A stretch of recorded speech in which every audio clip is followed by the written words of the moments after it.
결승전에서 가장 큰 논란은 골이 아니라 메시의 행동이었다. 월드컵 결승전은 스페인의 우승으로 막을 내렸지만 경기 종료 후 가장 뜨거운 논쟁 가운데 하나는 리오넬 메시의 행동이었다. 연장전 직전 메시는 상대 선수의 행동을 직접 심판에게 알리는 모습을 보였고, 이 장면은 경기 후 축구계에서 다양한 해석과 비판을 불러왔다. 당시 아르헨티나는 이미 어려운 상황에 놓여 있었다. 팀의 핵심인 미드필더 엔소 페르난데스가 경고를 받은 상태였기 때문이다. 선수들이 흥분한 분위기 속에서 경기장 곳곳에서는 신경전이 이어졌고, 심판진도 선수들의 행동을 예의주시하고 있었다. 바로 그 순간 메시는 스페인 수비수 마르크 쿠쿠레야가 입을 손으로 가린 채 대화하는 모습을 발견했다. 메시는 곧바로 주심에게 손짓하며 해당 장면을 알렸고, 쿠쿠레야의 행동을 확인해 달라는 취지의 항의를 했다. 이번 북중미 월드컵에서는 경기 중 입을 가린 채 상대나 동료와 대화하는 행동이 새로운 관심 대상이 됐다. 경기 정보 유출이나 의사소통과 관련한 논란을 줄이기 위해 심판진이 상황에 따라 이를 주의 깊게 살펴보도록 안내받았기 때문이다. 다만 모든 입가리기 행동이 자동으로 징계 대상이 되는 것은 아니며 상황에 따라 심판이 판단하도록 되어 있었다. 주심은 메시의 항의를 받아들여 상황을 확인했지만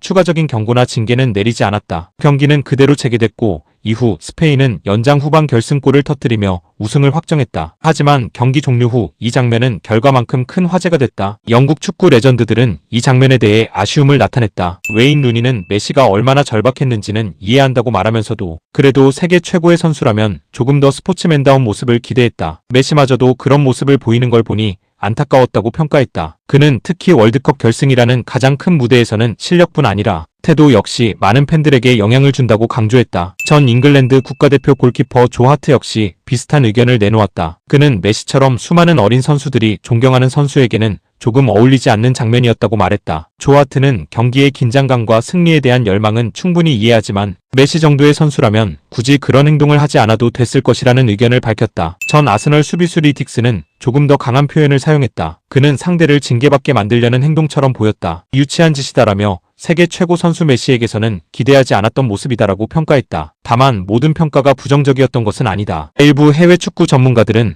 메시의 행동이 규정을 활용하려는 주장으로서의 역할이었다고 해석했다. 경기 규정 안에서 상대 행동을 심판에게 알리는 것은 주장이라면 충분히 할 수 있는 행동이라는 의견도 있었다. 특히 월드컵 결승처럼 우승이 걸린 경기에서는 모든 선수들이 작은 요소 하나까지 신경 쓰기 때문에 지나친 비난은 적절하지 않다는 반응도 나왔다. 축구 팬들의 의견 역시 크게 엇갈렸다. 일부는 메시도 결국 승리를 위해 최선을 다한 것이라며 이해할 수 있다는 입장을 보였다. 반면 다른 팬들은 세계 최고의 선수인 만큼 조금 더 품격 있는 모습을 기대했다며 아쉬움을 나타냈다. 이처럼 같은 장면을 두고도 해석은 크게 갈렸다. 결국 경기 결과는 바뀌지 않았다. 주심은 추가 징계를 내리지 않았고, 스페인은 연장전 결승골로 정상에 올랐다. 아르헨티나는 월드컵 2연패 도전에 실패했고, 메시는 자신의 마지막이 될 가능성이 큰 월드컵을 준우승으로 마무리했다. 이번 장면은 단순한 항의를 넘어 최고 수준의 선수에게 요구되는 스포츠맨십과 승부욕의 경계에 대해 다시 한번 생각하게 만든 사례로 남았다. 메시는 여전히 축구 역사상 가장 위대한 선수 가운데 한 명으로 평가받는다. 그러나 이번 결승전에서는 그의 플레이뿐 아니라